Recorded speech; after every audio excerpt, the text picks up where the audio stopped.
It is important to avoid contamination of the samples with veterinary or human medicine used or handled by the sampler. In order to avoid this, it might be necessary to use disposable gloves during sampling. For certain drugs, this type of skin contamination can occur up to several days after use or application.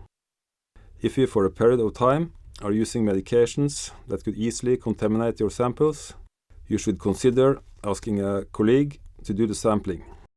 Examples on such drugs are asthma medications, chloramphenicol, and tetracycline ointment. The sampling equipment used must be approved for sampling. This means that the equipment must be made of materials which do not emit certain components that contaminate the sample, for example PAH. It is very important to have good routines when sampling urine. Contamination of urine samples can affect the test results, especially for analysis of hormones. Hence, any contamination with feces has to be avoided. Such routines have to be taken into account whether the sampling takes place at the slaughterhouse or in the field. When taking meat samples, it is important that the samples are taken on a suitable site. Medicines can remain in injection sites in detectable concentration for a long time, resulting in that medicines can sometimes be detected in small concentrations in samples taken from injection sites.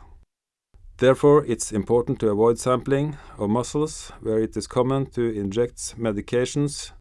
These sites might be different from one species to another. The diaphragm is a recommended place to take muscle sample. For sampling of small carcasses, for example sheep, where it can be difficult to obtain sufficient sample material from the diaphragm, the muscle of a forelimb might be a good option. Regarding sampling of games, the sampler must avoid the organs and muscles nearby or around the shoot location on the carcass, as lead ammunition are often used in hunting. Around the bullet and the bullet hole there will be a significant amount of lead. Therefore, it is best to sample on a completely different place than around the shot wound. In larger animals, the samples can for example be taken on the upper part of the front legs. When packaging samples, there are some important aspects to bear in mind.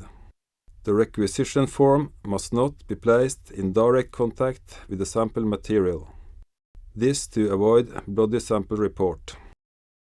All submission forms should be located in a separate plastic bag, away from any contact with the samples.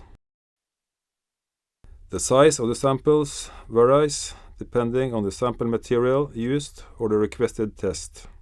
It is therefore very important to follow the instruction of the surveillance program of the current year, including all the guidance documents. In Norway, the valid instructions are available at the Norwegian Food Safety Authority quality system. Special sealing bags should be used to send in the residue samples. Firstly, the sample has to be put in an ordinary plastic bag or container, and then it shall be put in a sealing bag. The sampler has to secure that the seal is not broken. Each sealing bag is supplied with a unique number, sample number. This number has to be written on the ordinary bag or container and on the submission form. Samples, except honey, must be frozen for at least 3 days before shipment or transportation to a laboratory. Storage temperature in the freezers should be -18 degrees Celsius.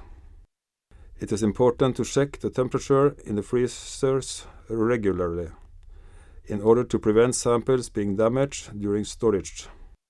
Most commonly, the freezer temperature has to be checked and documented weekly. All samples have to be submitted for transport under freezing conditions, and they have to arrive at the laboratory in the same condition. All precautions should be taken into account to avoid thawing the samples during transport.